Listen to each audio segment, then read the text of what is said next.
चौधरी ये वही सुधीर चौधरी है ना। हाँ। जो पूर्व में घुसखोरी में खुद जेल गया। सुधीर चौधरी जी आप सुन लीजिए, आप पत्रकार हैं तो पत्रकारिता कीजिए, ना कि भाजपा और आरएसएस का गुलामी कीजिए। पहला वो पत्रकार है ही नहीं, पत्रकार वो दलाल है, वो भाजपा का दलाल है। जो पटरी पे मैला साफ कर रहा है, कचरा उठा रहा है, वो कौन है?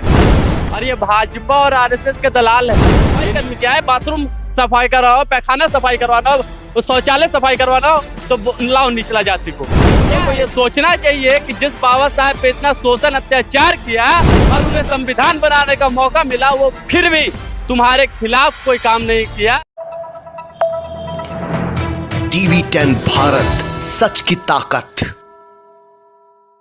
असल में हमारे देश में ऐसे युवा बहुत ही कम हैं जो स्किल्ड हैं, और यही वजह है कि ऐसी सरकारी नौकरियों के लिए लंबी लाइनें लगती हैं जिनमें किसी भी खास कौशल, किसी भी खास हुनर या स्किल की कोई आवश्यकता ही नहीं होती। सबसे ज़्यादा युवा इन्हीं नौकरियों को पाना चाहते हैं, लेकिन इन सरकारी नौकरियों में तनख्वाह बड़ी अच्छी होती है। सोचिए, आपके पास कोई हुनर नहीं है, कोई स्किल नहीं है, लेकिन तनख्वाह शानदार है। सुधीर चौधरी ने कल अपना शो कर रहे थे, उन्होंने उसमें कहा है कि जो देश के जो लोग हैं जो सरकारी नौकरी के लिए दिन रात लाइन में लगे रहते हैं, असल बात सरकारी नौकरी में तो काम ज्यादा नहीं है और घुसखोरी कर सके, इस वजह से लोग सरकारी नौकरी के पीछे ज्यादा भागते हैं।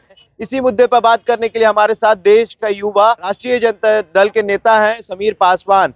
सुधीर चौधरी का एक बयान क्या चर्चा कर रहे हैं और कह रहे हैं जो लोग सरकारी नौकरी के पीछे इसलिए लाइन में लगे रहते ताकि घुसखोरी वगैरह कर सके। देखिए, सुधीर चौधरी ये वही सुधीर चौधरी है ना। हाँ। जो पूर्व में घुसखोरी में खुद जेल गया। हाँ, ये वही सुधीर चौधरी इन्हीं का वीडियो वायरल हुआ था। और ये भाजपा और आरएसएस के दलाल हैं। ये न्यूज़ सुनिए, ये पत्रकार है लेकिन ये दलाल हैं, ये उनके भाजपा के प्रवक्ता हैं। ये भले पत्रकारिता के नाम पे पेमेंट उठा रहे हैं, लेकिन असल जो इनका पेमेंट है वो भाजपा और आरएसएस दे रही है। अच्छा। और इसीलिए उनके पालतू बन के ये घूम रहे हैं लोग। ठीक है, ये कह रहे हैं कि सरकारी नौकरी में क्या है, तो रिजर्वेशन है। रिजर्वेशन का लाभ सबसे ज्यादा किसको मिलता है, तो दलित, पिछड़ा, आदिवासियों को मिलता है, माइनॉरिटियों को मिलता है, जो भी हैं। तो आप तो इसीलिए निजीकरण को लाएं। जिस मतलब रेलवे जो मतलब विभाग है, रेलवे विभाग में सबसे ज्यादा fourth D, group D, group C, ये सब चीजों में ज्यादा वैकेंसियां आती है। और इसीलिए निजीकरण किया, क्योंकि ग्रुप डी, ग्रुप सी में सबसे ज्यादा पिछड़ा और दलित, आदिवासी का बेटा उसमें काम करता है और उससे रिजर्वेशन का फायदा मिलता है। तो ये देखना, इनके अंदर इतना ताकत तो है नहीं कि आरक्षण को ये हटा सकते हैं। एक बार कोशिश किए थे, 2 अप्रैल को इन्होंने देख लिया। अब ये चाहते हैं कि किसी तरह युवाओं को भ्रमित करें, दलित पिछड़ों को भ्रमित करें, मंदिर मस्जिद के नाम पे लड़वाएं और लोगों को हमेशा ये भ्रमित किए हैं। और सुधीर चौधरी जी आप सुन लीजिए, आप पत्रकार हैं तो पत्रकारिता कीजिए, ना कि भाजपा और आरएसएस का गुलामी कीजिए। Bhajpa RSS OBC, SC, ST को कभी देखना ही नहीं चाहता है, इसीलिए वो आपको सरकारी नौकरी से दूर रख रहा है। और प्राइवेट जो निजीकरण ये ला रहा है, निजीकरण में सबसे ज्यादा अगर किसी को नुकसान है तो वो दलित और पिछड़ा का बेटा होगा, और उसके अलावा किसी को नहीं है। इसमें उन्होंने कहीं भी नहीं कहा कि दलित या फिर ओबीसी या माइनॉरिटी समाज के जो लोग सरकारी नौकरी के लिए लाइन में लगे रहते हैं वो घुसखोरी के लिए, इन्होंने नहीं कहा। इन्होंने नहीं कहा, लेकिन आप रिकॉर्ड उठा के देखिए ना भाई कि सबसे ज्यादा उस विभाग में सरकारी जगहों पे कौन लोग हैं और किनको सबसे ज्यादा आरक्षण मिल रहा है। और उसके जो दबे कुचले शोषित सबसे निचले पैदान के जो लोग हैं वो ऊपर उठ रहे हैं। आरक्षण पर इन्होंने कहा है, आप तो आप खुद फिर आप आरक्षण पे स्टेटमेंट दे रहे हैं। ये युवा की तरह सोचिए ना, युवाओं की तरह सोचिए। युवाओं की तरह ही सोच के बोल रहे हैं। घुसखोरी नहीं होता है समीर जी, घुसखोरी नहीं होता। एक पत्रकार जब कह रहा है कि देश में घुसखोरी, एक सरकारी नौकर घुसखोरी करता, बिना घुस के काम नहीं करता, तो गलत कह रहा है। भाजपा आरएसएस से जोड़ दिए हैं। बिल्कुल गलत कह रहा है।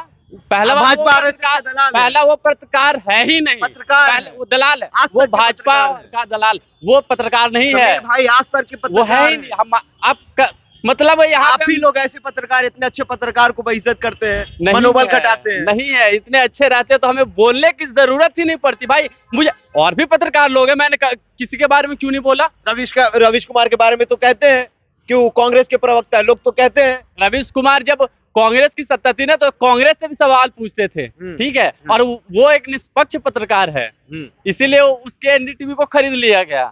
डबल ए की जो सरकार चली, हमेशा देखिए देश में यूपीए वर्सेस एनडीए चलती थी, लेकिन आज क्या चल रहा है, डबल ए की सरकार, अंबानी प्लस अडानी की सरकार, ये दोस्ती वाली गठबंधन की सरकार है, मोदी की। मोदी जी एजेंट है क्या दोनों के? बिल्कुल है भाई, क्या छिपा क्या है आपसे। कोरोना के वक्त में जब एयर एम्बुलेंस की जरूरत पड़ी, आपका एक कहाँ वर्ल्ड वार हुआ था अभी, यूक्रेन में, तो वहां से छात्रों को लाने के लिए तो सब तो भाई आपने बेच दिया। रशिया जो भी है, देखिए वर्ल्ड की चीजें हैं तो कह सकते हैं। तो उस समय स्टूडेंट को लाने के लिए कितने खर्च आ रहे थे, अगर वही सब सरकारी होता तो कितने खर्च आते, उस आंकड़े को देखिए। तो ये निजीकरण जो कर रहे हैं, ये प्राइवेटाइजेशन जो कर रहे हैं, ये युवाओं को भ्रमित कर रहे हैं, और खास करके पिछड़े वर्ग को, कि वो आक्रोशित ना हो जब निजीकरण ज्यादा हावी हो। तो इसीलिए वो इस तरह का स्टेटमेंट दे रहे हैं सुधीर चौधरी, ताकि युवा लोग इसको समझे और खुद को मतलब इस सोच से हटे। इस बात को समझने की जरूरत है, इसमें दलित पिछड़ों का ही हक मारा जा रहा है और किसी का नहीं मारा जा रहा है। इनडायरेक्टली कहा जाए तो जो अरे भाई एक मिनट सुनिए, जो पटरी पे मैला साफ कर रहा है, कचरा उठा रहा है, वो कौन है? कौन है वो लोग? कौन है वो लोग? हम आपसे पूछ रहे हैं, आप मुझे इसका जवाब दीजिए।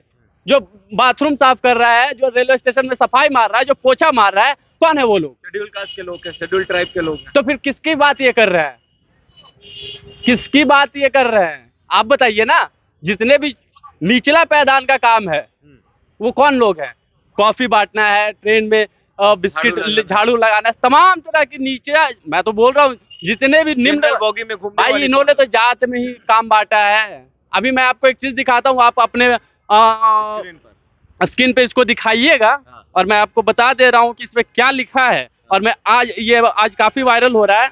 एक आया है, हैदराबाद मंदिर में चाहिए ब्राह्मण हलवाई मास्टर 12,000 सैलरी, ब्राह्मण रसोई घर सहायक 10,000, ब्राह्मण परिचारक 10,000, ब्राह्मण ड्राइवर 12,000, और क्लीनर एनी कास्ट, कौनो जात के हो जाए, दलित हो, पिछड़ा हो, मुस्लिम हो, माइनॉरिटी हो, उससे कोई मतलब नहीं है, लेकिन बाकी सब हमको ये चाहिए। लेकिन अगर क्लीनर की बात आए, सफाई कर्मी की आए, बाथरूम सफाई करवाओ, पैखाना सफाई करवाना हो, शौचालय सफाई करवाना हो, तो लाओ निचला जाति को।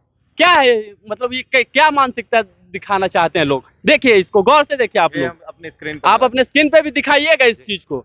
तो किस तरह से इनका जो सोच है, मोहन भागवत ने तो कहा है कि जो वर्ण व्यवस्था है, जात पात तो पंडितों में बांटी है, तो अभी इन लोग को जानकारी नहीं होगा, जिस दिन जानकारी होगा उस दिन खोजेंगे दलित पंडित। जब मोहन भागवत ने क्लियर ही कह दिया कि पंडितों ने बनाई है, तो भाई पंडितों ने खुद को सर्वश्रेष्ठ बना लिया और बाकी को निचला में ढकेल दिया। और लोग कहते हैं ब्राह्मण सर्वश्रेष्ठ है, कैसे?